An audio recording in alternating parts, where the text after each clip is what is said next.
Hey there, welcome to Broaderos. Tonight, we've got hours of chilling horror stories combined with soothing rain sounds to help you relax and sleep. Before you drift off, leave a comment below and let us know where you're listening from and what time it is. And don't forget to hit that like button and subscribe right away. If you end up not enjoying it, you can always take it back later. Get cozy and let the fear take over.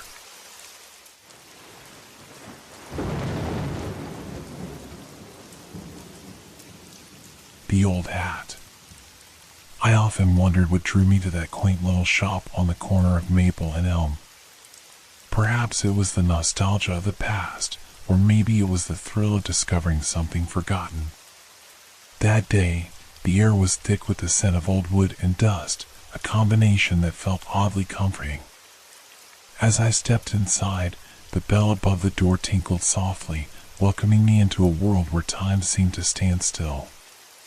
The shop was a treasure trove of relics, faded photographs, chipped porcelain figurines, and stacks of yellowed books filled the shelves.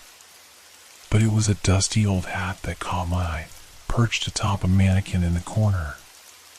It was a wide-brimmed fedora, its fabric worn and frayed, telling tales of its past owners with every crease. I felt an inexplicable pull toward it, as if it were calling my name. "Ah, that one," the shopkeeper said, emerging from behind a shelf, his voice low and gravelly. "It's been here for years. No one wants it." He chuckled, but there was something in his eyes, something that hinted at a story I wasn't yet ready to hear. "What's the story?" I asked, unable to suppress my curiosity. He hesitated, his gaze shifting to the hat. "They say it belonged to a man who met a tragic end. And those who wear it," his voice trailed off, leaving an unsettling silence in its wake. I shivered involuntarily. I didn't believe in superstitions, but the atmosphere felt heavy. Still, the hat drew me in. Perhaps it was the allure of danger, or perhaps it was simply the desire to possess something unique. With a quick nod, I decided to buy it, dismissing the shopkeeper's warnings as mere folklore. Once outside, the sun felt unusually bright, contrasting sharply with the dim light of the shop. I slipped the hat onto my head, feeling an odd sense of belonging wash over me. It was as if the hat had been waiting for me all along. But as I walked home, a strange sensation crept over me. The streets around me began to shift, the familiar turning into the surreal.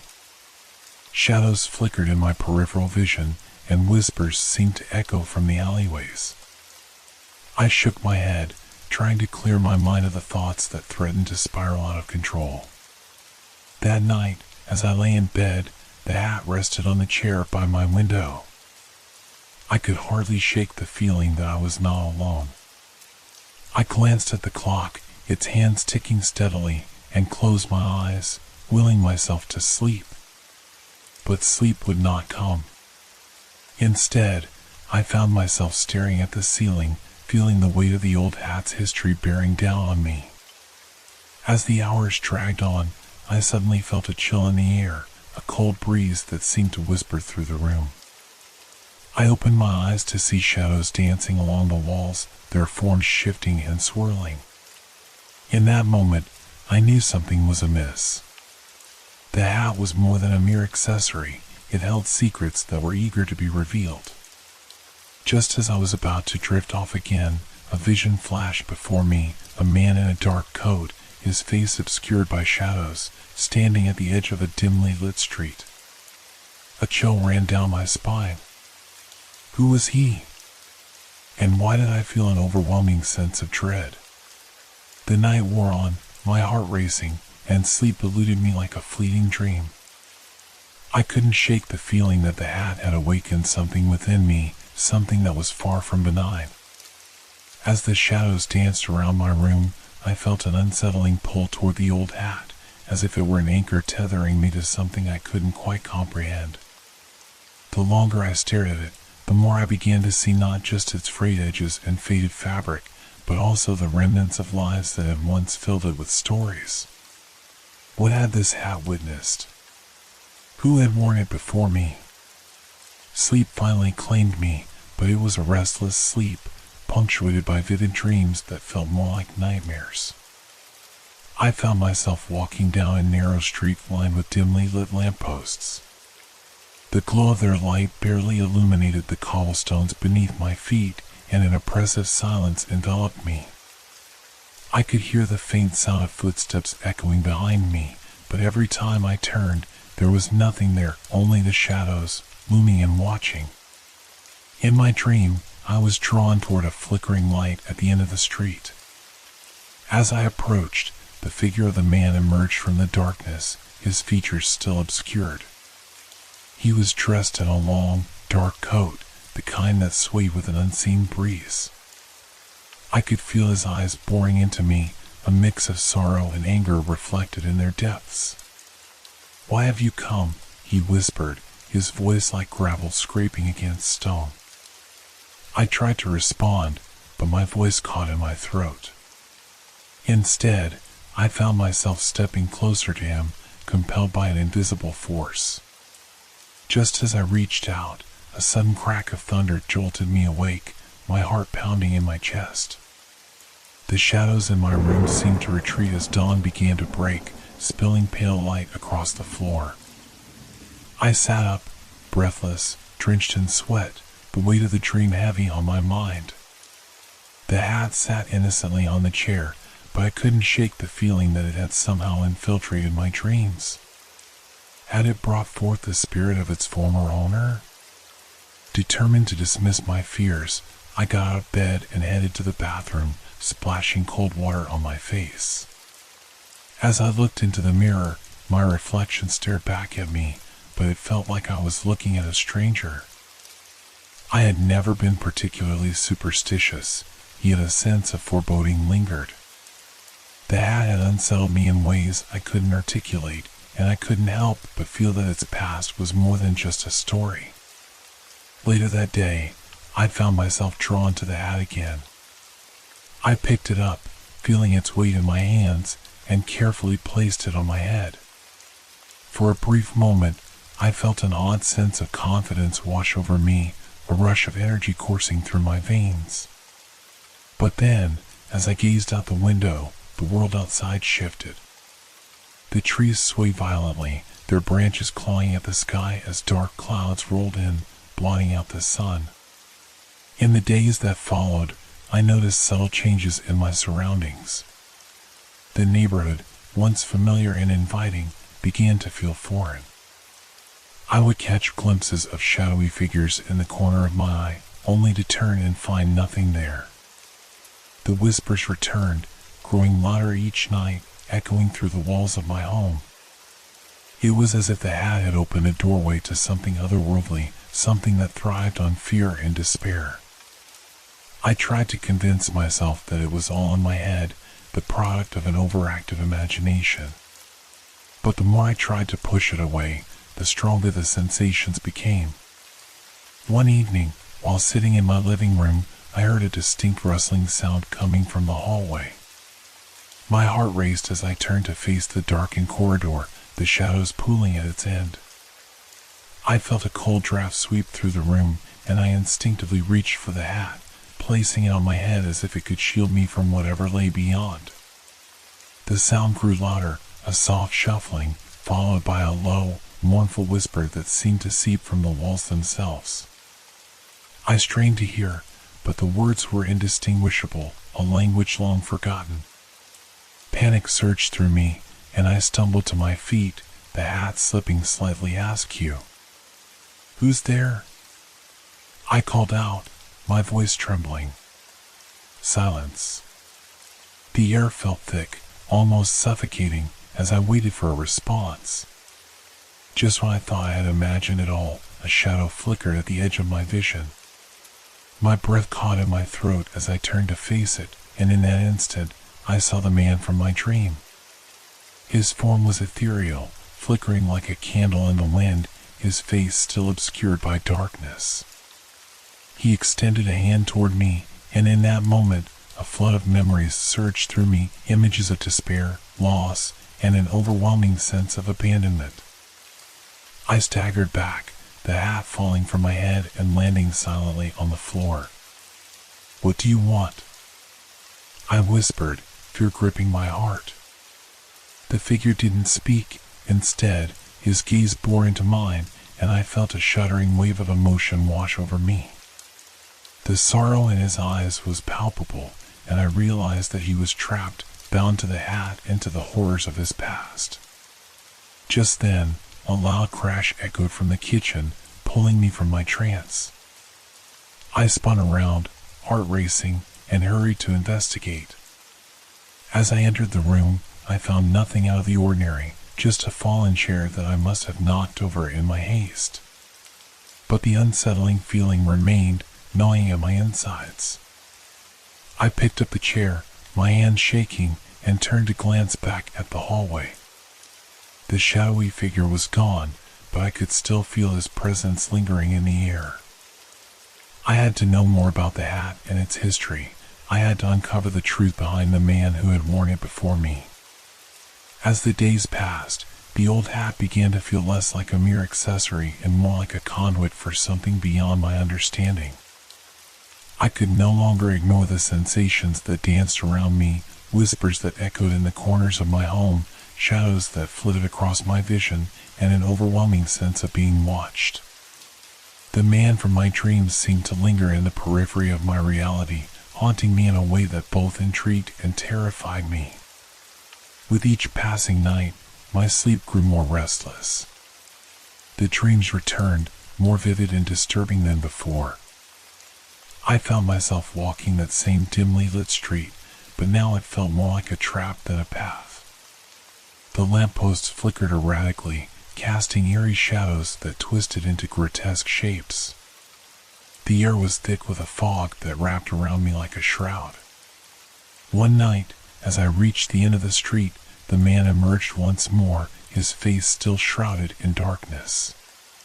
This time, however, he was closer. I could see his mouth moving, but no sound escaped. It was as if he were trying to convey something urgent, something that reached deep into my subconscious. I stepped forward, compelled by an invisible force, desperate to understand his message. "What do you want from me?" I shouted, my voice echoing in the silence. Suddenly, he raised his hand, and an image flickered in my mind, a flash of a newspaper article, yellowed and torn. I could see the words "mysterious disappearance" scrawled across the top, accompanied by a photograph of a man who bore a striking resemblance to the figure haunting my dreams. My heart raced as I struggled to grasp the significance. Before I could process it further, the fog thickened, and I felt myself being pulled away, the darkness swallowing me whole. I woke up gasping for air, my heart pounding against my ribcage. The room was suffocatingly silent, but the oppressive feeling lingered. The hat lay on the chair, seemingly innocent, yet I knew better now. Determined to uncover the truth, I decided to return to the antique shop where I had found the hat. Perhaps the shopkeeper held more answers, hidden beneath his casual demeanor. I made my way back to Maple and Elm, anxiety gnawing in my stomach with each step. As I entered the shop, the familiar scent of dust and age enveloped me. The shopkeeper looked up from behind the counter, his expression unreadable.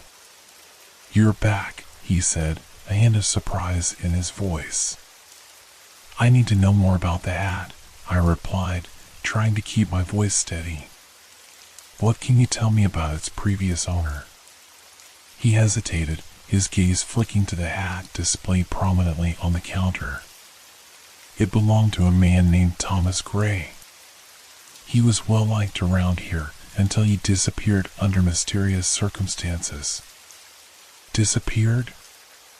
I echoed, feeling the weight of his words. "What happened to him?" The shopkeeper leaned in closer, lowering his voice as if the walls might be listening. "They say he was searching for something, a treasure of sorts. But he never returned. Some believe he was taken by the spirits of those who came before him. Others think he simply ran away. But the truth, he paused, glancing around as if ensuring we were alone. The truth is much darker. The hat has a way of connecting with its owners, revealing their deepest fears and regrets.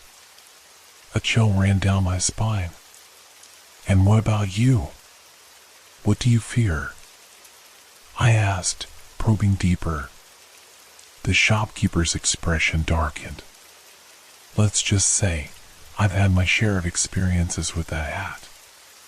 Many have worn it, and most have left with a piece of themselves missing.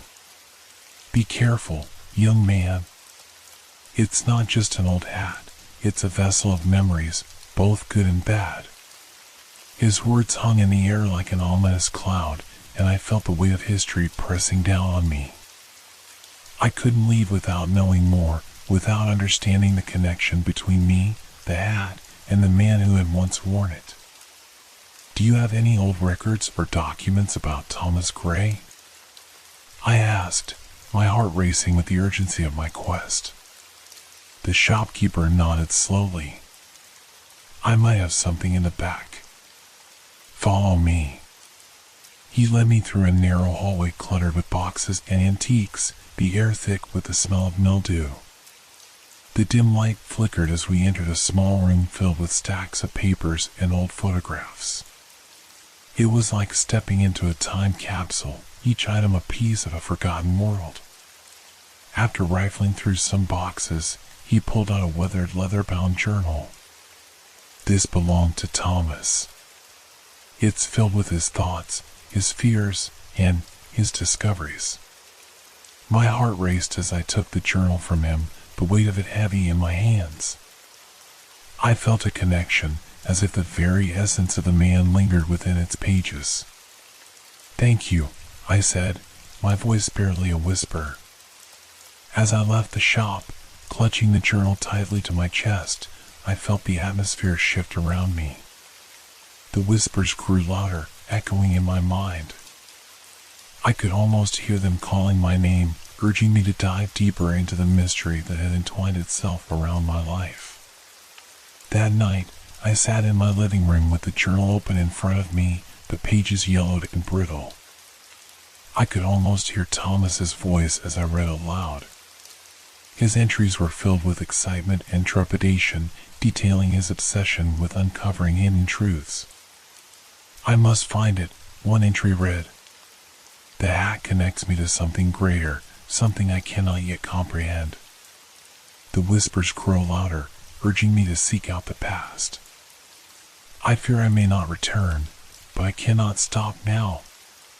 With each word, my pulse quickened.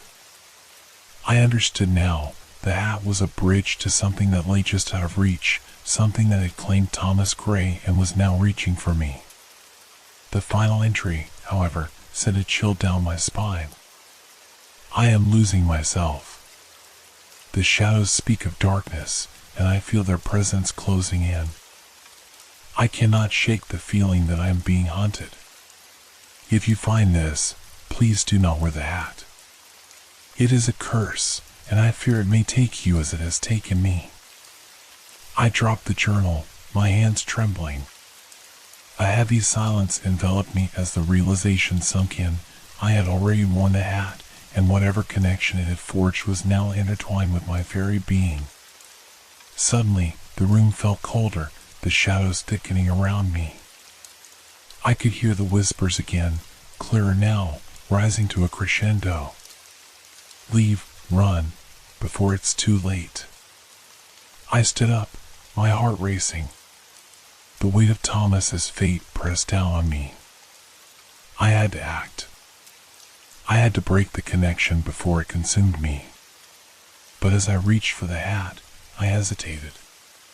It was no longer just an old piece of fabric, it had become a part of me, weaving its dark narrative into my life. I was at a crossroads, torn between the allure of the unknown and the urgency of self-preservation. With a deep breath, I took the hat in my hands, feeling its texture against my palms. I had to make a choice, to confront the darkness it held or to let it go and risk losing the truth forever. I stood there, the old hat in my hands, feeling its weight more than ever. It was a relic of the past, a portal to a world I had unwittingly stepped into. As the whispers echoed in my mind, I felt the chill of dread creep up my spine. I needed to decide, embrace the darkness or sever the connection. With a surge of determination, I placed the hat on the table, its presence looming like a specter. I needed answers, real answers. The journal's final entry replayed in my mind. It is a curse, and I fear it may take you as it has taken me. What had Thomas Gray uncovered, and what would become of me if I didn't find out? I grabbed my phone and began to search for anything I could find about Thomas Gray. I scoured the internet, looking for records, articles, anything that could shed light on his disappearance. Hours passed as I clicked through page after page, but much of what I found was frustratingly vague, rumors of the man who had vanished without a trace and the whispers of a treasure he had sought.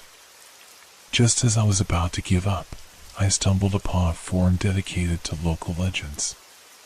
People shared their encounters with the supernatural, and one post caught my eye. Beware the hat of Thomas Gray. It has a way of drawing in the curious and the unwary.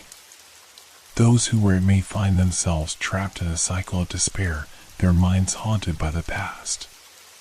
My heart raced. I wasn't alone in this. Others had experienced the hat's pull, its dark legacy. A comment below it caught my attention. If you want to know more, visit the old library on Hawthorne Street. There's a collection of papers about the town's mysteries and Thomas's fate. The library. It was a place I hadn't thought of in years, but it made perfect sense. The dusty shelves of forgotten knowledge could hold the key to unraveling this enigma. I grabbed my coat, adrenaline pumping through my veins, and stepped out into the cool night air. As I made my way to the library, I couldn't shake the feeling that I was being watched. The streetlights flickered overhead, and shadows danced along the pavement. My heart pounded in my chest, and with every step, I felt the weight of the hat pressing against my mind, its secrets clawing for release. The library stood like a sentinel against the night, its old brick facade withered by time. I pushed open the heavy door, and the familiar scent of aged paper and leather filled my nostrils. The atmosphere was hushed, a stark contrast to the chaotic thoughts swirling in my head. I approached the front desk, where a middle-aged woman with glasses perched on her nose glanced up. "Can I help you?" she asked, her tone both curious and weary. "I'm looking for information on Thomas Gray and any old records about local legends," I replied, my voice steady despite the flutter of nerves in my stomach. She raised an eyebrow, intrigued. "We have a local history section in the back. You might find what you're looking for there." I thanked her and made my way through the aisles, each step echoing in the silence. The wooden floor creaked beneath me, and I could almost feel the weight of countless stories stored within the pages around me. At the back of the library, I found the local history section, a cozy nook filled with books, newspapers, and dusty manuscripts. I spent hours sifting through the materials, absorbing every detail about Thomas Gray's life and the events surrounding his disappearance. Finally, I found a stack of old newspapers bound together, yellowed with age. The headline screamed at me, "Local man disappears, a search for answers." My heart raced as I began to read. Thomas Gray, a well-known figure in our community, vanished last month while searching for what he claimed to be a great treasure linked to the town's past. His friends reported strange behavior in the weeks leading up to his disappearance, including late-night wanderings and conversations with unseen entities. The search for Gray has yielded no results, and many believe he may have fallen victim to the spirits that haunt our town. Each sentence seemed to echo with a sinister resonance. The whispers, the shadows, they all pointed to something dark lurking beneath the surface of my town. I flipped through more articles, piecing together fragments of his life. The deeper I delved, the more I realized how connected our fates were. But one article, tucked at the back, made my breath hitch. Ghostly encounters, town's dark secrets revealed. It detailed a local legend about a curse tied to an old hat that once belonged to a man who had betrayed his own. The words seemed to leap off the page. Those who wear the hat are said to experience the torment of the souls lost to its power. It acts as a beacon for spirits seeking closure or revenge. My hands trembled as I read, the weight of the words settling in my mind like a thick fog. I felt the shadows close in around me, pressing against my skin. The implications of what I was learning began to dawn on me. This wasn't just about Thomas, it was about all the souls who had worn the hat before him. Suddenly, the air around me shifted, turning cold and heavy. The shadows seemed to swirl, coalescing into a dark figure that emerged from the corners of the library. My heart raced, and I spun around, desperately searching for the source. But there was only silence and the rustle of paper in the stillness. I could feel it watching me, the same gaze I had felt in my dreams. The whispers grew louder, drowning out my thoughts. Find us, release us, before it's too late. Panicking, I stumbled backward, knocking over a stack of books that clattered to the floor. The figure flickered in and out of my vision, a reminder of the consequences of my curiosity. No! I shouted, feeling the weight of fear grip me. I won't be like you. But deep down, I knew I was already entangled in the same web. The hat was not merely a curse, it was a connection to the past, a path leading me to uncover truths long buried. Gathering my courage, I decided to leave the library with what I had learned. I clutched the articles to my chest, my breath coming in quick bursts as I made my way back to the entrance. The shadows seemed to retreat, but I felt their presence lingering at the edges of my consciousness. As I stepped outside, the cool night air hit my face, a sharp contrast to the suffocating atmosphere within the library. I took a deep breath, trying to calm the whirlwind of thoughts swirling in my mind. The whispers faded, replaced by the sounds of the night, a distant car, the rustling of leaves, and the soft chirping of crickets. But as I walked home, I couldn't shake the feeling of urgency that gripped me. The hat was more than a relic, it was a harbinger of something far more sinister. I had to confront it, to face whatever darkness it held before it consumed me like it had Thomas Gray. Back at home, I placed the articles on the table and stared at the old hat, now resting there ominously. I could feel its energy pulsing in the air around me, calling out to me in a language only it could speak. As I took a seat across from it, my heart raced with a mix of fear and determination. I needed to delve deeper, to confront the spirit that lingered within the hat. Perhaps understanding its pain would allow me to break the curse and free both Thomas and myself from this torment. With that resolve, I reached for the hat once more, its texture familiar beneath my fingertips. I took a deep breath, closed my eyes, and put it on, bracing myself for whatever awaited me on the other side. As the fabric settled onto my head, an electric sensation coursed through me, igniting my senses. For a brief moment, everything felt suspended in time, and then it crashed into me like a tidal wave. Visions flooded my mind, flickering images of shadows and whispers, accompanied by a cacophony of distant voices. The world around me began to dissolve, and I was thrust into a dreamlike state, standing once again on that dimly lit street from my nightmares. This time, however, the street felt different. The fog was thicker, swirling around my ankles like a living thing. The air buzzed with an energy that made my skin prickle, and I could hear the faint echoes of laughter and cries that seemed to rise from the ground beneath me. It was as if the street was alive, infused with the memories of those who had walked it before.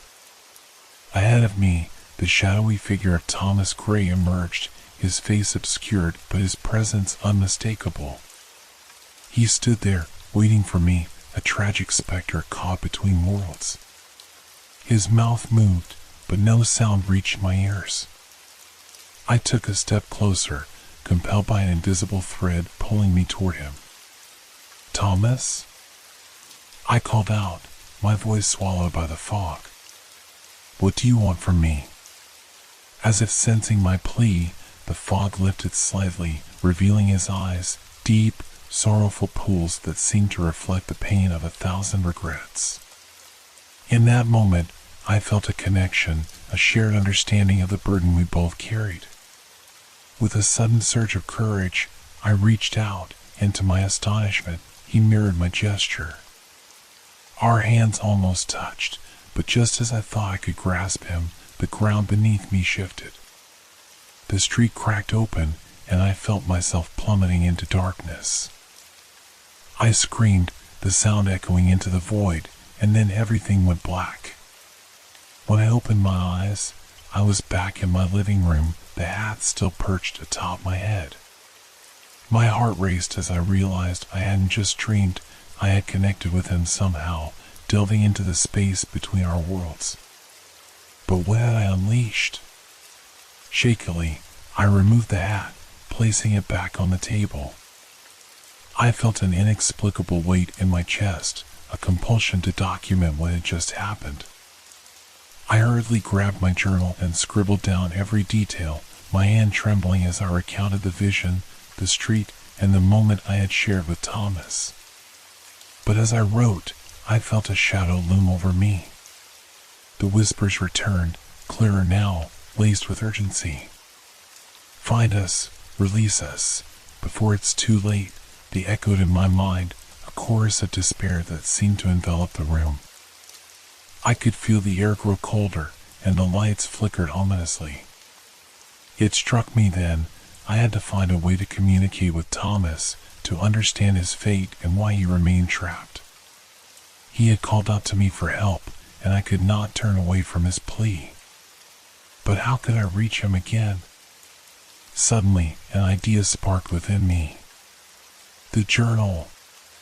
Thomas had written his thoughts down, and perhaps there was more than just a recounting of events. There might be a way to bridge the gap between us.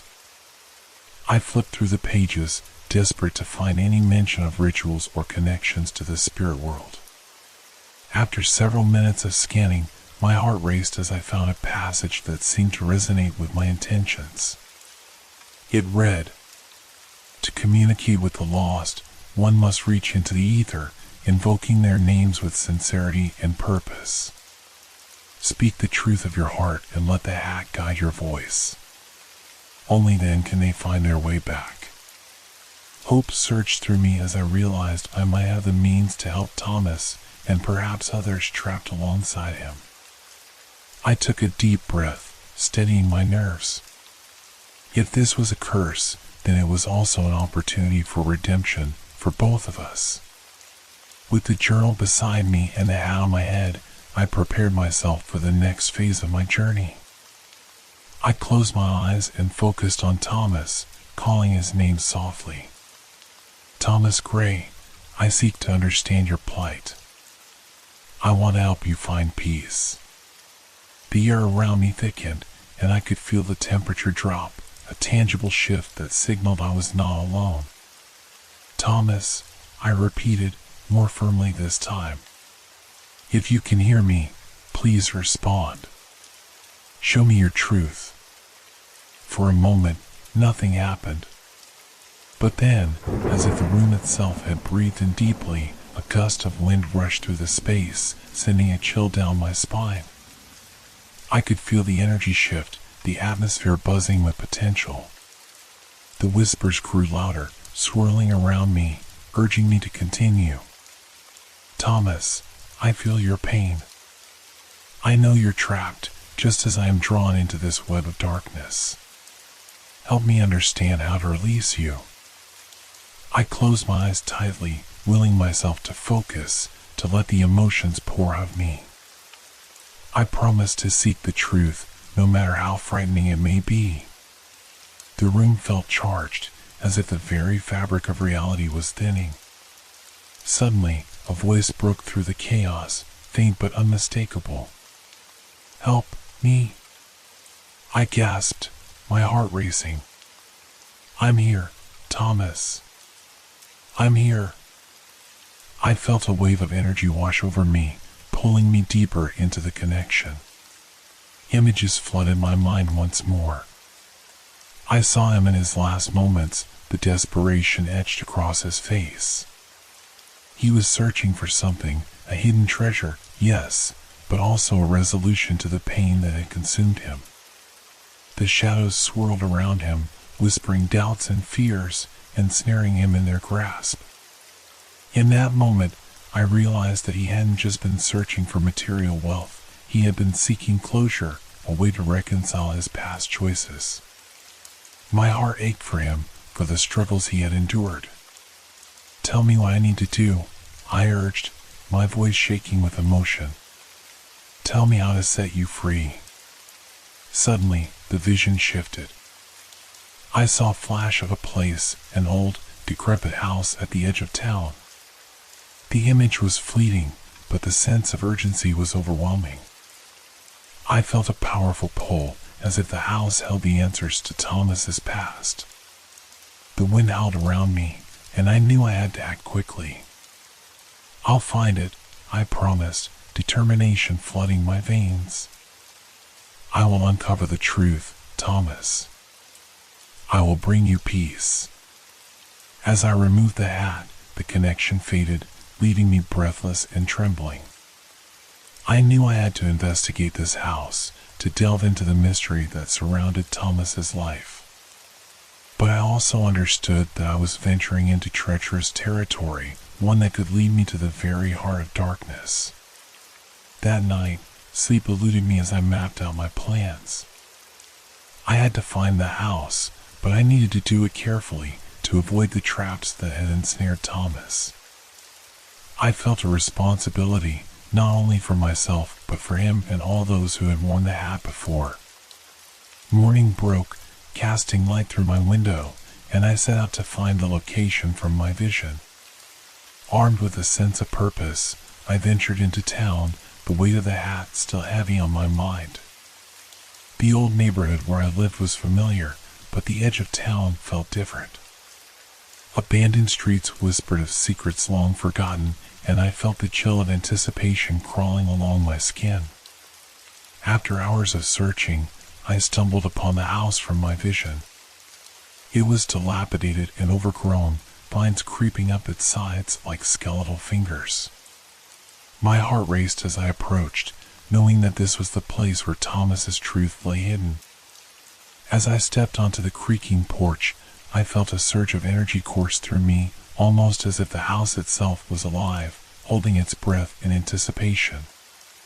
The door stood slightly ajar, inviting me into the darkness within. With every step I took, the air grew heavier, thick with the weight of memories. The house was a time capsule, frozen in decay. Dust motes danced in the shafts of light that pierced through broken windows, illuminating the forgotten remnants of a life once lived. The atmosphere felt charged, and I knew I was not alone. The whispers returned, echoing through the halls, a chorus of voices urging me onward. "Help us! Help us!" I steeled myself, pushing through the fear that threatened to overwhelm me. The house held the key to understanding Thomas and, perhaps, a chance to free him from the shadows that held him captive. I began to explore, moving cautiously from room to room. Each space was a snapshot of the past, filled with remnants of a life steeped in sorrow and longing. Faded photographs lined the walls, their subjects gazing out with hollow eyes, as if pleading for someone to remember them. In one room, I found an old trunk, its leather cracked and worn. I knelt beside it, my heart pounding in my chest. Inside, I discovered an assortment of belongings, a tarnished locket, yellowed letters, and, most importantly, a diary that belonged to Thomas. I carefully opened the diary, the pages fragile and brittle. The first entry was dated years ago, filled with hope and excitement. But as I read further, the tone shifted, revealing a descent into obsession and despair. I can feel them watching me. The whispers grow louder each day. They want something from me, but I don't know what. I'm losing my grip on reality. Each entry painted a vivid picture of his unraveling mind, a man tormented by his past and the choices he made. But then I found a passage that made my breath catch.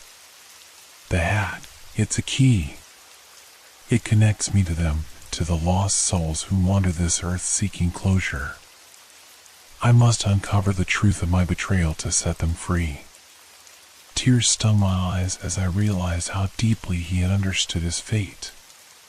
He had known all along that the hat was both a curse and a connection, a bridge between our worlds.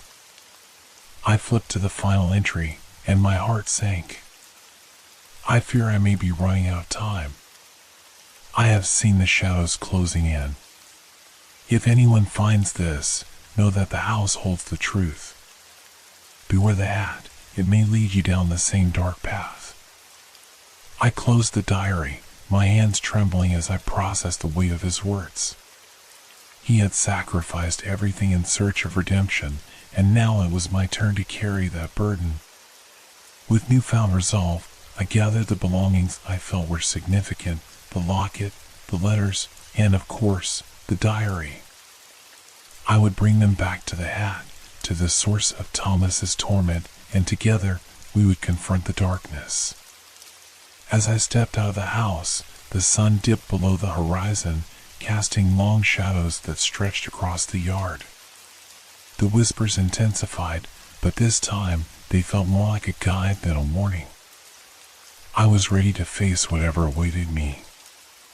I arrived home, heart racing as I placed the items before the hat.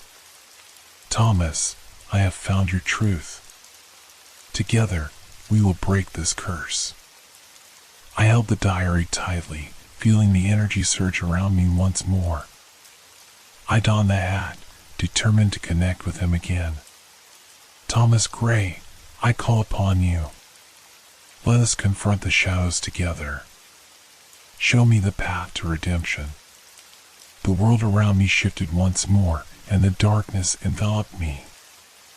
I was ready to face whatever awaited me, to confront the past, and to help Thomas find his way back. As the hat settled onto my head, a shiver ran down my spine, a harbinger of the unknown. In that instant, the walls of my living room faded away, and I was transported back to the shadowy street.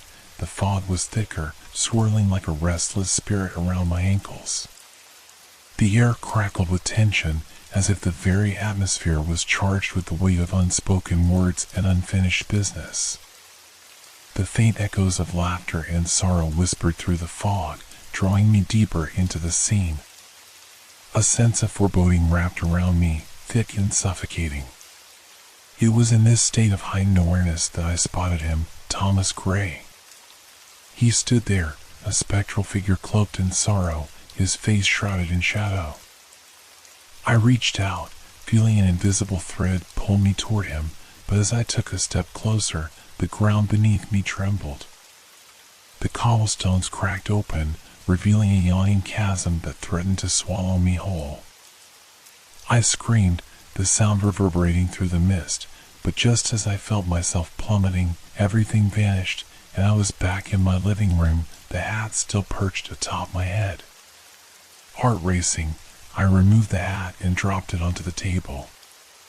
My hands shook as I grasped my journal, desperate to capture the intensity of what had just transpired. I scribbled furiously, recording every detail, the street, the fog, Thomas's pleading eyes. But amidst my panic, a shadow loomed over me, heavy and oppressive. The whispers returned, now louder, more insistent. Find us, release us, before it's too late, they echoed in my mind, filling me with an overwhelming sense of urgency. I could feel the air grow colder, and the lights in the room flickered ominously, as if echoing the turmoil within me. I had to do something. Thomas had reached out to me, and I could not turn away from his plea for help. I rifled through the pages of my journal, looking for any mention of rituals or connections to the spirit world, a way to bridge the gap between us. It was then that I stumbled upon a passage that sent chills down my spine. To communicate with the lost, one must reach into the ether, invoking their names with sincerity and purpose. Speak the truth of your heart and let the hat guide your voice. Only then can they find their way back. Hope ignited within me. I had the means to reach Thomas and, perhaps, others like him. Taking a deep breath, I closed my eyes and focused on him.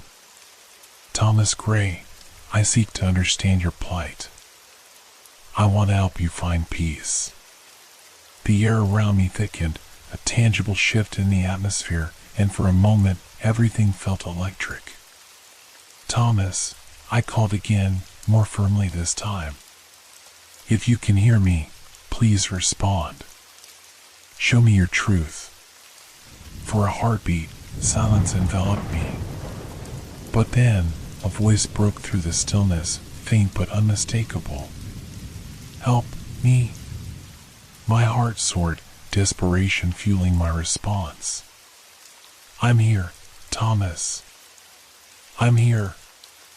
The room trembled with energy, the walls vibrating with the intensity of our connection. Images flooded my mind, fragments of Thomas's life playing out before me. I saw him in his last moments, desperation etched across his face as he clawed at the shadows that enveloped him. He was not just searching for a hidden treasure, he was seeking closure from the mistakes that had haunted him, and now, perhaps me too. Tell me what I need to do, I urged, feeling the weight of his pain. Help me understand how to release you. Suddenly, the vision shifted, and I was met with a flash of a place, an old, decrepit house at the edge of town. The image was fleeting, but the sense of urgency was overwhelming. I felt a powerful pull, as if the house held the answers to Thomas's past. The wind howled around me, and I knew I had to act quickly. I'll find it, I promised, determination flooding my veins. I will uncover the truth, Thomas. I will bring you peace.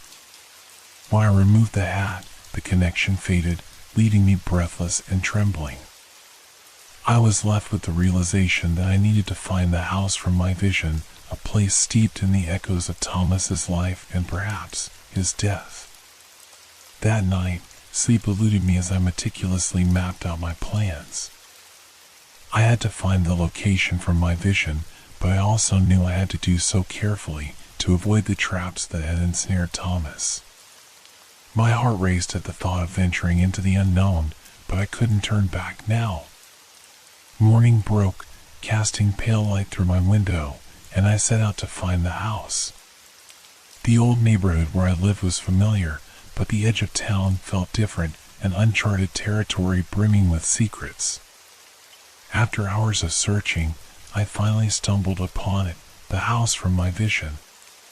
It was dilapidated, a shell of its former self, with vines creeping up its sides like skeletal fingers.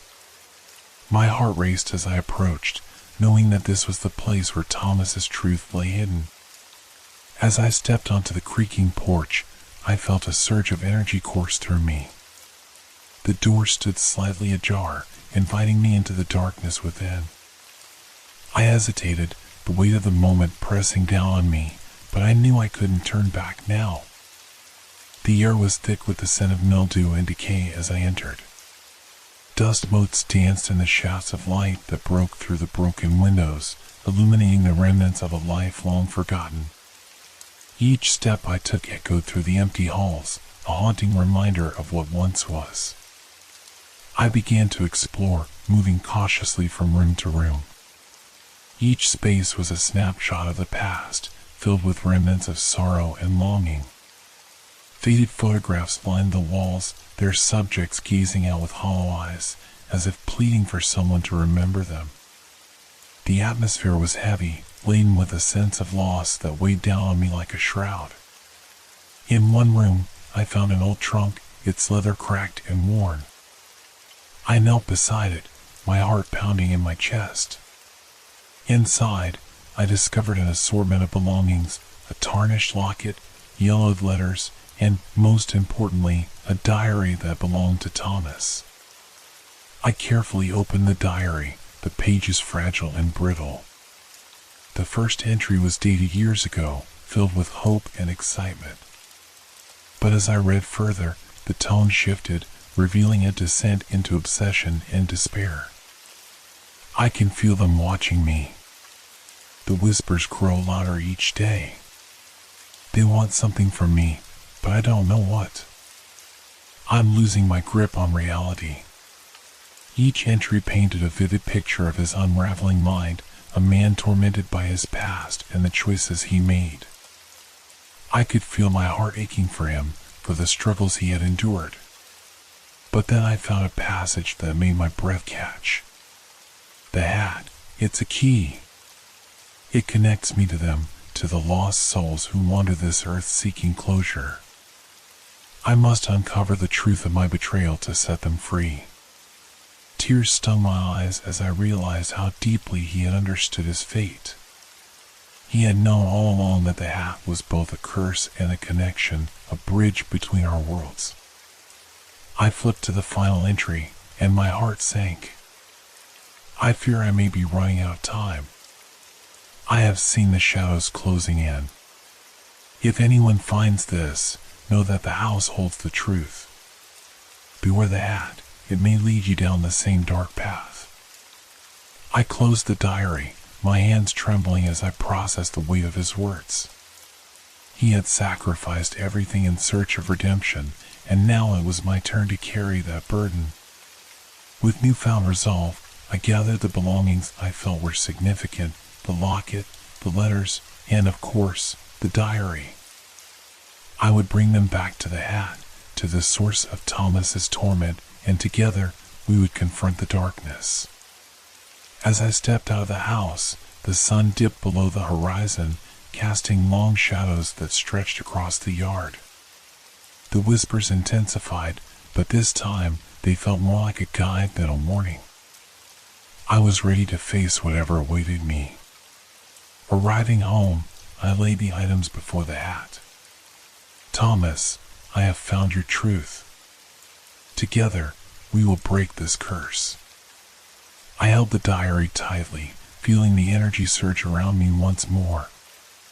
I donned the hat, determined to connect with him again. Thomas Gray, I call upon you. Let us confront the shadows together. Show me the path to redemption. The world around me shifted once more, and the darkness enveloped me.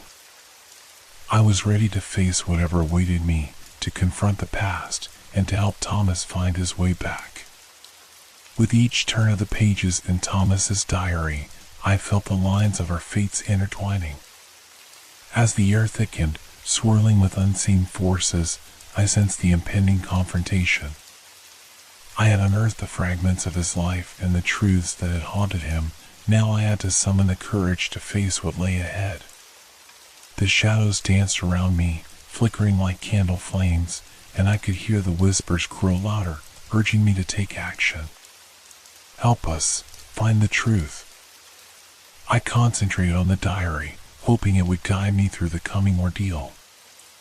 I'm here, Thomas, I whispered, gripping the pages tightly. Together, we can face the darkness. The room began to tremble, and as the shadows pressed closer, I felt a presence emerge from within them. A figure materialized, almost human yet distinctly otherworldly, a woman with sorrowful eyes and an aura of despair. Help us, she pleaded, her voice echoing through the space, thick with anguish. We are trapped in this limbo, lost and forgotten. Who are you? I stammered, my heart racing. I was once like Thomas, she replied, her eyes welling with tears. Betrayed and left behind, searching for the truth to set me free. The realization struck me like lightning. Thomas wasn't the only one trapped. There were others who had suffered the same fate. I took a step forward, compelled by the weight of her words. What can I do? Speak their names, she urged, her voice growing stronger. Bring their stories to light. Only then will the shadows be lifted. With renewed determination, I began to call out the names I had discovered in Thomas's diary, reciting the tales of those he had lost, of those who had suffered in silence. Elizabeth, William, Margaret, I honor your memories. I seek to understand your pain, to help you find peace. As each name fell from my lips, I felt a shift in the air, a palpable energy enveloping me, stirring the shadows around us. They writhed, whispering secrets and sorrow, and for a brief moment, I saw flickers of their lives, moments of joy, heartbreak, and betrayal. The woman smiled through her tears, and for a moment, her form solidified, revealing a beautiful visage marred by anguish. You are their voice. You are our hope. As I continued to speak the names, the shadows began to recede, their grip on the room loosening. Thomas's face emerged from the darkness, his eyes wide with gratitude. You are not alone, he said softly, stepping forward. Thomas, I breathed, my heart soaring at the sight of him. We can help them together. We can break the cycle. Together, he agreed, extending his hand toward the woman, who reached out in return. As their fingers brushed, a brilliant light erupted from the convergence of their energies, illuminating the room and banishing the shadows. But the brilliance faded as quickly as it had come, and I felt a pull, a tugging at my core. I realized that to fully release them, I would have to confront the darkest truths of my own life. Stay with me, I whispered, clutching Thomas's hand tightly. We'll face this together. I won't let you go. But the light dimmed once more, and the shadows crept back, threatening to reclaim what had been lost. You must face your own darkness, Thomas urged, his voice strained. It is the only way to free us all. A wave of fear washed over me. The prospect of confronting my own demons was daunting, but I could not allow the souls around me to linger in this torment. I will find the strength, I promised, my voice steady. For you, for them, I will confront the truth. As I closed my eyes, focusing on the fears that haunted me, the shadows around us twisted and writhed, eager to draw me in. The room faded, replaced by memories, moments of regret, choices that had haunted me, relationships I had failed to nurture. Each memory was a dark thread, weaving through my consciousness, pulling me back into the abyss. Face them, Thomas urged, his voice cutting through the chaos. You are stronger than you know. In that moment, I realized I had to confront not only my past, but also the way I had allowed fear to dictate my life. I took a deep breath, recalling the faces of those I had lost, the people I had hurt, and the moments I had allowed to slip away. I am not afraid, I declared, my voice rising above the cacophony of shadows. I accept my past, the mistakes I've made. I choose to move forward, to find redemption for us all. With those words, a surge of power coursed through me, illuminating the darkness. The shadows writhed, thrashing as I embraced the memories, transforming them from burdens into lessons learned. As the light grew stronger, the room began to shift, the shadows retreating into the corners, fading into nothingness. Thomas and the woman stepped forward, their faces radiant with hope. You have freed us, Thomas said, his voice echoing with gratitude. Now, we can finally rest. Tears streamed down my face as I watched the shadows dissipate, leaving behind a sense of profound peace. "Thank you for allowing me to be your voice," I whispered. "You will not be forgotten." As their forms faded into the light, I felt a warmth envelop me, a comforting embrace that filled the void within my heart. I had faced the darkness within myself and emerged stronger for it. But even as I reveled in my victory, a lingering sense of unease settled over me. There was still the hat, its power untamed, its secrets unbroken. I knew that the journey was far from over. With a deep breath, I removed the hat, my heart heavy yet hopeful. The light of dawn was breaking outside, casting golden rays through the window. I had faced the shadows and helped Thomas find his peace, but what awaited me next was still uncertain.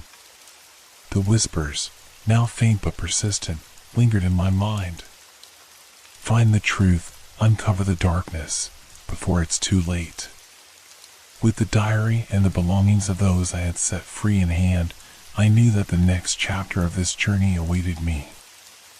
I had opened the door to the past, and now it was time to walk through it, uncovering the truth that lay hidden beneath the layers of pain and regret. As the first rays of sunlight spilled into my living room, the memories of the night before lingered like a warm embrace. I clutched the diary tightly, its pages imbued with the emotions of those who had once inhabited this world, their stories intertwining with mine. The hat sat on the table, its presence both a comfort and a reminder of the shadows that still loomed. With each tick of the clock, I felt a sense of urgency settle in my bones. The whispers had not vanished, they had only grown quieter, waiting for me to heed their call. I couldn't shake the feeling that the journey wasn't over, that there were still truths hidden beneath the surface, truths that might lead me to deeper revelations about the lives I had touched. I opened the diary again, scanning the entries for clues about the past, hoping they would illuminate the path forward. As I flipped through the pages, one name stood out, written in a trembling hand, Elizabeth. She had been a close friend of Thomas's, someone he had loved deeply.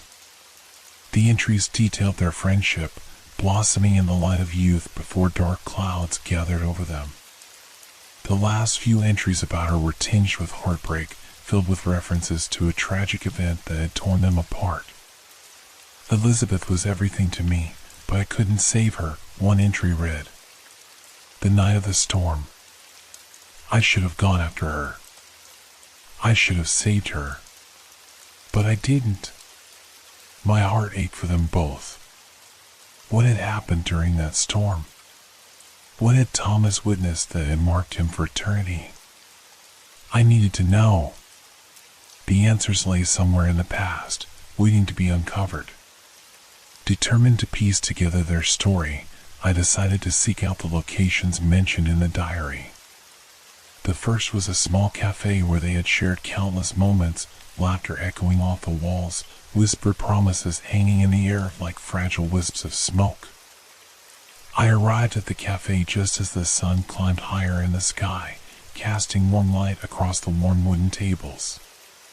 The bell above the door jingled as I stepped inside, the aroma of coffee and pastries enveloping me.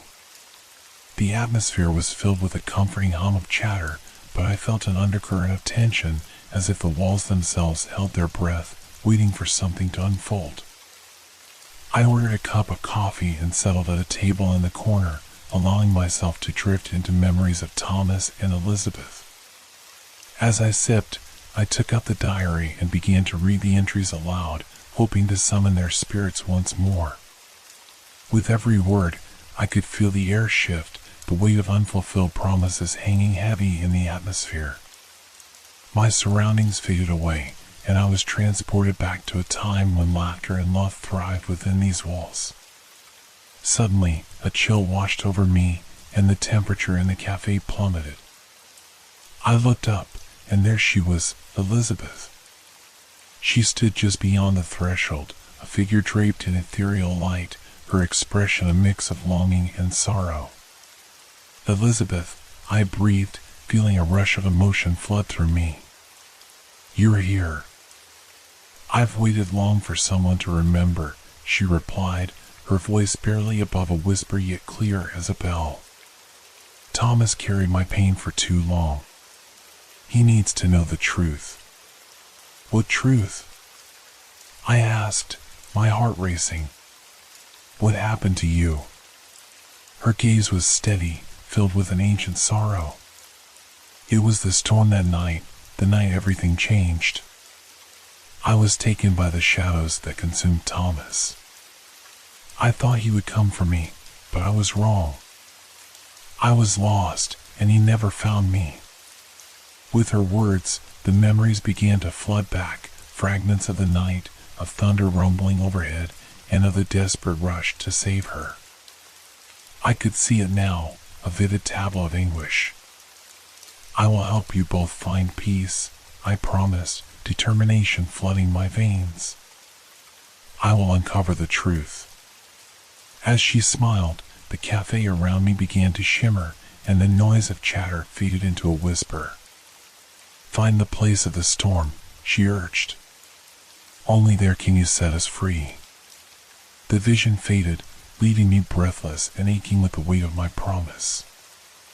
I couldn't ignore the call to uncover what lay beneath the surface, and I knew the storm had been a pivotal moment in their lives, one that needed closure.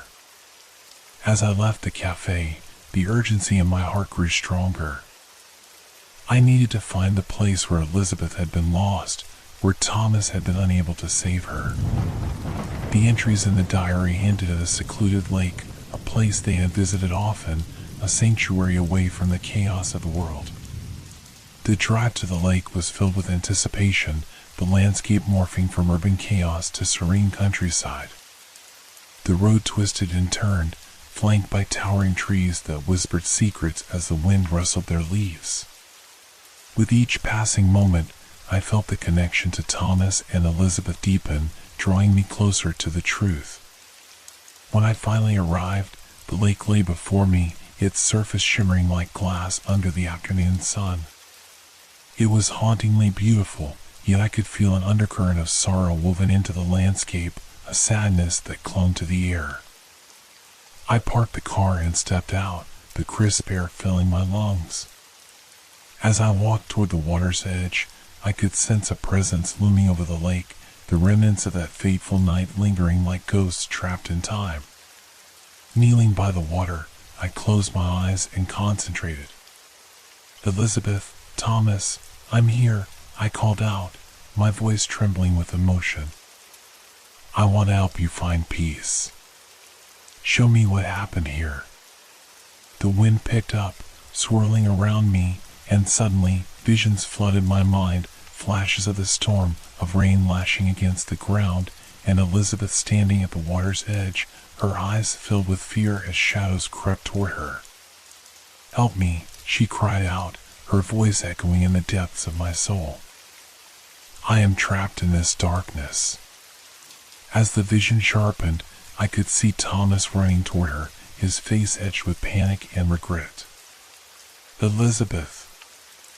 "I'm coming," he shouted, but the shadows coiled around him, holding him back, paralyzing him in fear.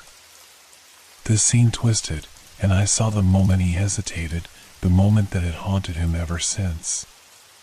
The darkness was powerful, consuming everything in its path, and Elizabeth was swept away, lost to the depths of the lake. With a sudden jolt, the vision shattered, and I was left gasping for breath, the weight of their anguish pressing down on me. "No! Elizabeth!" I cried, my heart aching with sorrow. The lake remained still, the surface unyielding, yet I felt an energy pulsing beneath. I had to confront this darkness, not just for them but for myself as well. Rising to my feet, I took a deep breath, my heart steadying. "I will find you, Elizabeth. I will bring you home." With resolve, I waded into the water, feeling its coolness envelop my legs. The ripples spread outward, distorting the reflection of the sky above. I could sense the shadows swirling beneath, eager to pull me under, but I refused to let fear take hold. "Thomas, Elizabeth, guide me," I whispered, closing my eyes once more. "Show me how to free you." As I submerged myself in the water, the darkness wrapped around me like a cloak, but I pushed through it, refusing to succumb. I could feel their presence, their energy intertwining with mine, urging me to keep moving forward. The darkness pressed in from all sides, but I focused on the memories, the moments of their love and joy, allowing them to fill me with warmth. "You are not alone. I am here, and I will fight for you," I vowed, pushing against the currents that sought to drag me down. Then, in the depths of the lake, I saw it, a flicker of light piercing through the darkness.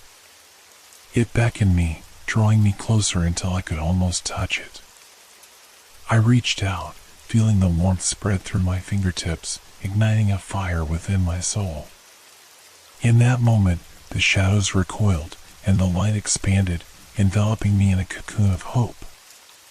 I was not just a vessel for their pain, I was a conduit for their redemption. "Elizabeth, Thomas, I am here," I called, feeling the light pulse around me. "You will be free."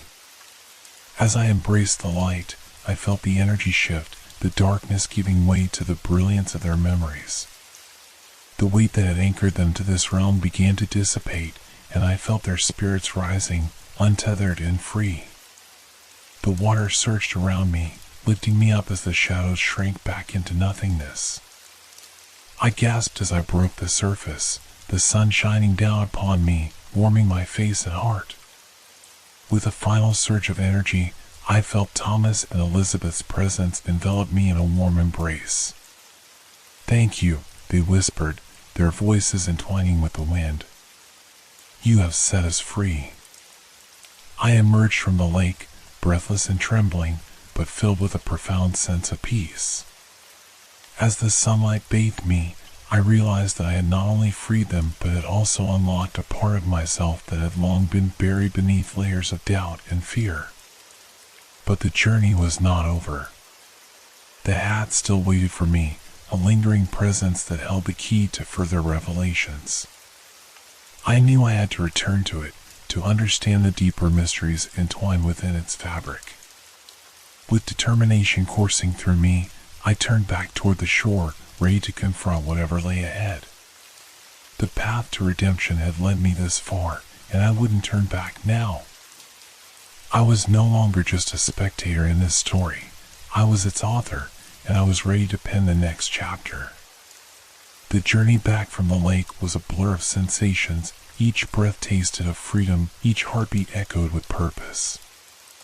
As I drove, the memories of Elizabeth and Thomas clung to me like the last rays of sunset, warm yet haunting. The sun dipped low in the sky, casting a golden hue over the landscape, and I knew that the night would soon embrace the world once more. Arriving home, I was greeted by the familiar silence of my living room. The hat lay on the table, an ominous reminder of the darkness I had yet to fully confront. I approached it cautiously, feeling a mix of curiosity and dread. The fabric shimmered under the fading light, drawing me in as if it were alive, whispering secrets only I could hear. "What more do you hold?" I murmured, reaching out to touch its worn brim. A shiver ran through me as my fingers brushed against the fabric, a spark of electricity igniting the air around us. I could almost hear the echoes of voices trapped within, begging for release. Determined to uncover its secrets, I settled onto the couch, the diary open beside me. I could feel a pull, as if the hat were drawing me into its depths. I placed it on my head, the fabric conforming snugly around my skull, and closed my eyes. Instantly, I was transported into a swirling vortex of memories, fragments of lives lived and lost. I saw flashes of faces, some familiar, some strange, each with a story woven into the tapestry of the hat. There were moments of joy, betrayal, love, and loss, each scene flickering past like a film reel of sorrow. Then, a figure emerged from the darkness, familiar yet different. It was Thomas, but he looked older, his face etched with lines of worry and regret. "You must listen," he implored, his voice resonating through the chaos. "The hat is a conduit for all who have worn it. Their stories are intertwined with mine, with ours. What do I need to do?" I asked, feeling the urgency in his words. The shadows around us writhed, pulsing with energy. "Find the connection," he urged. "There are still those trapped, unable to move on. Their pain is tied to this hat. You must uncover their stories to free them." "Who are they?" I pressed, a knot forming in my stomach. "Remember the names," he whispered, and suddenly, the voices of the lost filled the air, a cacophony of longing and despair. Elizabeth, William, Margaret, and so many more. Each one holds a piece of the puzzle. You must uncover their truths. The weight of his words settled over me like a shroud, and I knew what I had to do. I removed the hat and opened the diary, searching for any clues that might lead me to the other souls tied to its history. I found a section dedicated to Margaret, a name I had overlooked earlier. Her entry was short but filled with a profound sense of loss. Margaret was a light in my life, but her brightness was dimmed by the shadows. I failed to protect her, just as I failed Elizabeth. Margaret had been another victim of the darkness that had claimed both Thomas and Elizabeth. I needed to discover more about her, what had happened to her, and how her story intertwined with theirs. The diary provided scant details, but it mentioned a letter Margaret had written to Thomas just before her disappearance. "A letter," I muttered, the realization striking me like a thunderbolt. "Where is it?" I ransacked the drawer of the table where the diary lay, searching for any hidden treasures. After a few moments of rummaging, I found a small, dust-covered envelope. The paper felt brittle against my fingers, and my heart raced as I opened it. The letter inside was faint, being faded but still legible. "Dearest Thomas, I fear the shadows are closing in on me. There is darkness in our town that I cannot escape. If you find this, know that I always loved you." The letter trailed off, abruptly cut short. My heart sank. What had happened to her? What darkness had engulfed her? I sat back on the couch, contemplating the implications of Margaret's fate. Thomas had been unable to save Elizabeth, and now it seemed he had failed Margaret as well. Their stories were entwined with his, a tragic loop of loss and regret. As the sun sank below the horizon, I felt the weight of night descend upon me. The shadows in the room deepened, thickening around me as if the walls themselves were closing in. I felt a chill run through the air, the atmosphere thick with anticipation. I realized that the time had come to confront the darkness that had claimed so many lives, to face the very essence of the hat itself. With renewed resolve, I placed the hat back on my head. The moment the fabric touched my skin, the room shifted, and I was plunged into darkness. "Margaret," I called out into the void, my voice echoing in the silence. "I'm here. I want to hear your story." The darkness began to swirl, coalescing into a shape, a figure emerging from the shadows. It was Margaret, her expression a mix of sorrow and gratitude. "You came for me," she whispered, her voice fragile yet powerful. "You are the one who can help us." "What happened to you?" I asked, feeling the weight of her gaze. "I was taken by the shadows," she replied, her eyes glistening with tears. "I tried to warn Thomas, but I was lost before he could understand. The darkness lured me in, promising safety, but it was a lie. Why didn't you fight?" I asked, my heart aching for her pain. I didn't know how, she confessed, her voice trembling. I thought I could hide, that the shadows wouldn't find me. But they always do. They consume those who let fear guide their choices. A wave of empathy washed over me. But I can help you. You don't have to be lost anymore, I urged, feeling a flicker of hope ignite within me. You must confront the source of the darkness, she said, her voice growing stronger. It dwells within the heart of this town, feeding off the pain of those it has ensnared. Only by uncovering the truth can we find freedom. The shadows around us stirred, thickening with tension. But how? I pressed. Where do I begin? You must go to the old church, she instructed. There, you will find the heart of the darkness. It is tied to the souls who have been lost, to the secrets buried beneath the surface. With a sudden surge of determination, I nodded. I will go there. I'll confront whatever lies within. As Margaret's figure began to fade, she offered me a small, radiant light that pulsed in her hand. Take this. It will guide you through the darkness. Remember, you are not alone. I reached out and grasped the light, feeling its warmth spread through my fingers. Thank you, Margaret. I won't let you down. With that, the darkness enveloped me once more, and I felt a jolt, pulling me back into the world of the living. I opened my eyes, the weight of Margaret's words heavy on my heart. The night stretched before me, and I knew I had to act quickly. The old church loomed at the edge of town, its silhouette stark against the starry sky. I grabbed the diary and the hat, clutching the light that Margaret had given me tightly in my palm. The drive felt like an eternity, each moment stretching as I fought to keep my thoughts focused on the task ahead. The shadows danced outside the window, whispering secrets of the past, and I steeled myself for the confrontation to come. When I finally arrived at the church, I stepped out of the car, the night air thick with tension. The church stood tall and foreboding, its darkened windows resembling hollow eyes watching my every move. With each step toward the entrance, the light pulsed in my hand, guiding me closer to the truth. I pushed open the heavy wooden doors, and they creaked in protest, revealing a dimly lit interior filled with shadows. Dust motes floated in the air, illuminated by the faint glow of the moonlight streaming through stained glass windows.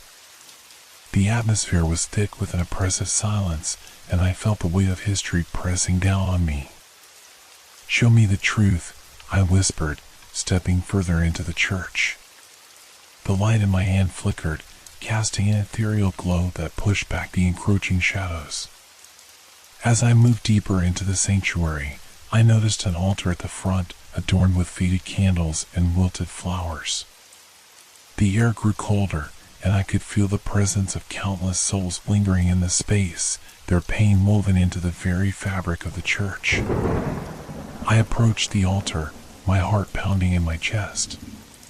What do I need to do? I called out into the silence, my voice trembling yet resolute. In response, the shadows coalesced around me, forming into shapes that twisted and turned, revealing glimpses of the past. I saw moments of sorrow and despair, lives lost, choices made in fear, souls trapped in a cycle of pain.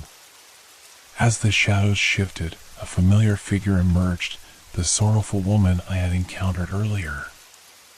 You have come to confront the darkness, she said, her voice echoing through the hollow space. But you must do so with clarity and purpose. What do I need to confront? I asked, feeling the intensity of her gaze. The fear that binds us, she replied, her form flickering like a candle in the wind. Each of us carries a burden, a choice that led us here. You must unravel those threads to break free.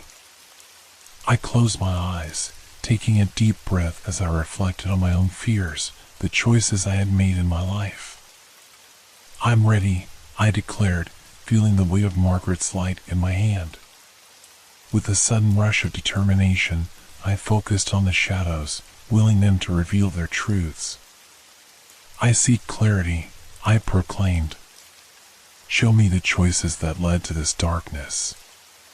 The shadows surged, swirling around me like a storm, revealing images of those lost to despair. I saw Elizabeth, her eyes filled with sadness. I saw Thomas, burdened by regret. But then, a new figure emerged, an ominous presence, cloaked in darkness, watching me with an unsettling intensity. "Who are you?" I demanded, my voice steady despite the fear coiling in my stomach. "I am the embodiment of fear," the figure whispered, its voice echoing through the church. "I thrive on your doubts, your insecurities. You cannot escape me." "I will escape," I retorted, holding Margaret's light closer, its warmth igniting my courage. "You do not control me. I am more than my fears." "Are you?" the darkness taunted, closing in around me. "Every choice you made brought you here. You are bound to this place, to the stories of those who came before." "No!" I shouted, defiance surging within me. "I am here to break that cycle. I refuse to let fear dictate my fate." With that, I thrust the light forward, its glow expanding and pushing back against the encroaching shadows. The darkness writhed and twisted, resisting my efforts, but I could feel the weight of the lost souls rallying behind me. "Together, we can break free," I cried, my voice rising above the chaos. "Margaret, Elizabeth, Thomas, help me." In response, I felt their presence surge around me, a collective force that fueled my resolve. The light blazed brighter, illuminating the church as the shadows recoiled in terror. "Enough," I declared, channeling every ounce of my strength. "You have no power here. I choose to be free." With a final surge of energy, I unleashed the light, and it erupted into a brilliant explosion, shattering the darkness and illuminating every corner of the church. The shadows screamed, twisting and writhing until they finally dissolved into nothingness, leaving only peace in their wake. I stood amidst the aftermath, breathless and trembling. The church, once heavy with sorrow, now felt lighter, infused with hope and clarity.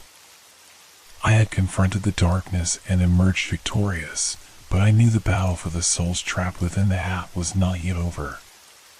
As the light faded, I sensed a shift in the air, the presence of those who had been lost lingering with a newfound serenity. I looked around, feeling a sense of relief wash over me. "Thank you," I whispered, knowing that their stories would continue to echo in my heart. The journey was far from over, but I was ready to face whatever lay ahead. The air hummed with a renewed energy, a palpable sense of hope filling the once dim church. As the last remnants of darkness faded into the ether, I stood amidst the remnants of lives once lost, feeling a profound connection to the souls whose stories I had just begun to unravel. But even in my moment of triumph, a lingering sense of urgency tugged at my heart.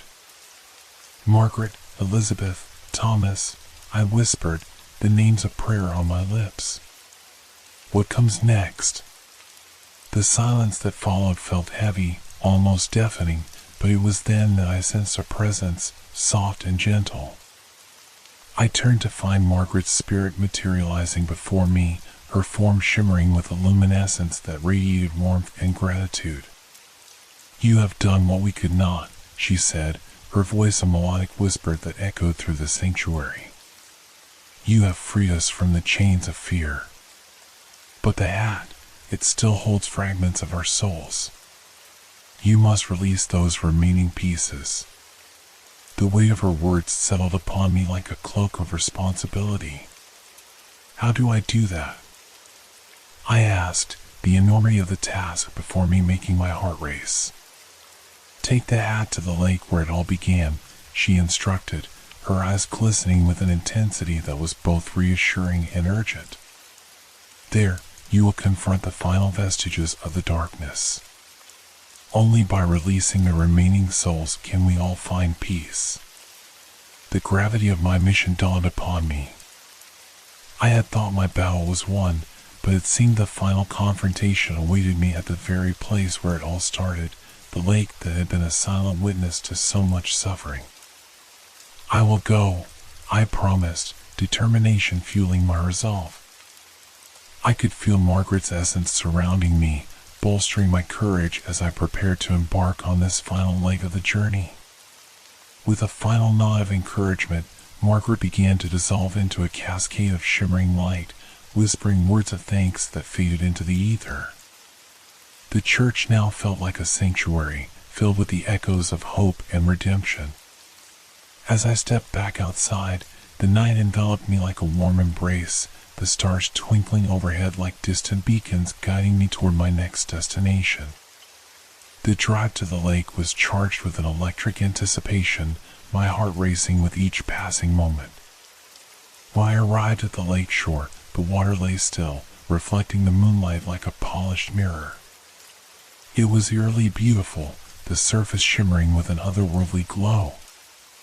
I felt the weight of the hat in my hands, the fabric cool against my skin, and I knew this was where the final truth awaited. I approached the water's edge, the gentle lapping of the waves soothing yet unsettling. "This is it," I whispered, taking a deep breath. "Time to set you free." Kneeling down, I held the hat above the water, the light of the moon illuminating the fabric, casting an ethereal glow around us. "If there are any souls left trapped within, I invite you to be released," I declared, my voice steady and unwavering. "It's time to return to the light." As soon as the words left my lips, the atmosphere shifted. The air grew thick with anticipation, the water's surface rippling as if responding to my call. I felt a rush of energy surge through me, a whirlwind of emotions swirling within the hat. It pulsed in my hands, resonating with the lives intertwined within its fabric. Suddenly, I was surrounded by a cacophony of voices, whispers, cries, and laughter, all mingling together, creating a haunting symphony of souls yearning for freedom. I closed my eyes, feeling their presence envelop me, their pain and longing intertwining with my own. "Let go," I whispered into the night, feeling the tension in my body begin to ease. "You are free to return." With that, I released the hat into the water, watching as it floated momentarily on the surface before slowly sinking into the depths.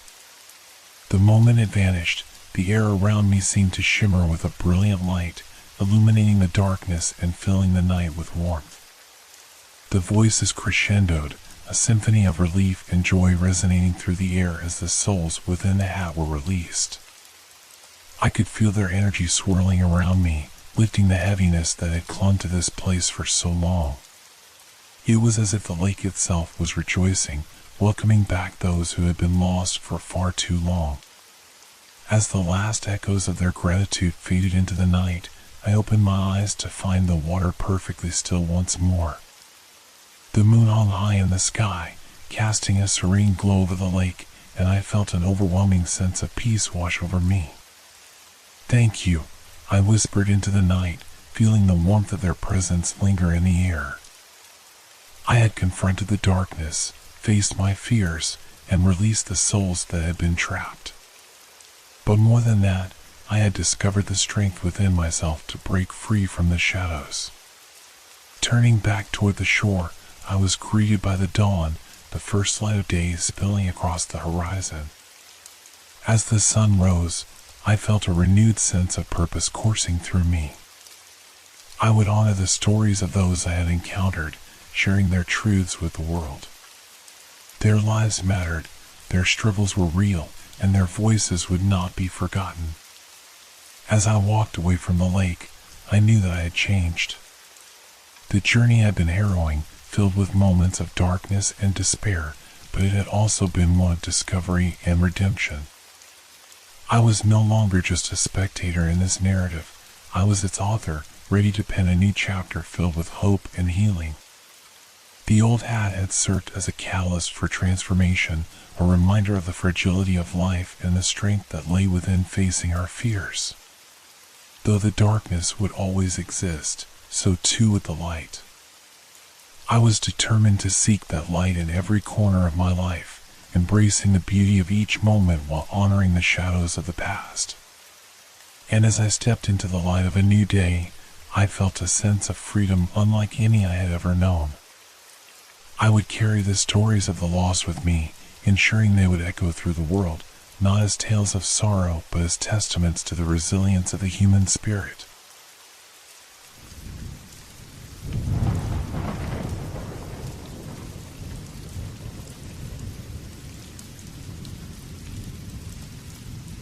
Hope your dreams are filled with fear.